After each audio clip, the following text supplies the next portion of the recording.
My name is Matt Muirheid. I live here in Oakley, Illinois. Graduated college in 1990, started farming with Dad in 92. Dad retired in 2011. I took over the farm 100% after that. We farm our corn and soybeans. We farm 1,500 acres of Macon, Piatt, and Shelby County. Our farm has been in the family for 164 years. I've been working in seed treatment research. I've been working in biologicals for several years here now, so just trying to improve my farm, trying to improve what I can do for the plants out there growing. I got interested in toggle by reading an article in some farm magazines. Went to my local retailer and asked them some questions about it. We got in touch with Mark and he got some toggle for us, and we tried it on some corn that year. And we also tried it on some soybeans, some Liberty beans I had that had been affected by Dicamba.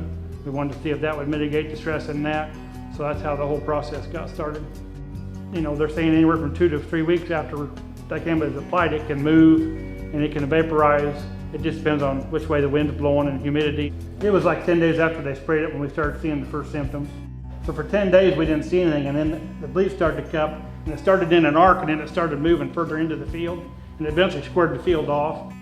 Okay, when the agronomist came out to look at those beans that day, we noticed there were 6 nodes stacked together in the center of the plant. He used an expression that I had never heard before. He said, "You're going to blow the center of those plants out."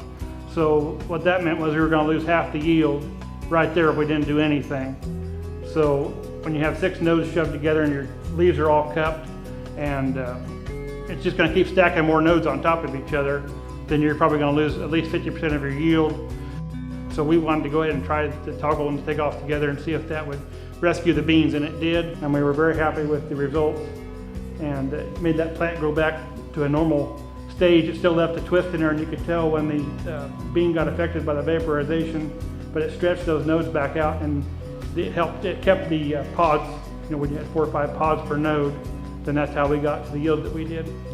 And we took the bushels to the elevator, and I divided the elevator bushels by the acreage, and we came up with 77 bushel per acre, which everybody that was involved is very happy with. We were amazed that we were able to get to that kind of yield on a plant that had been affected like that.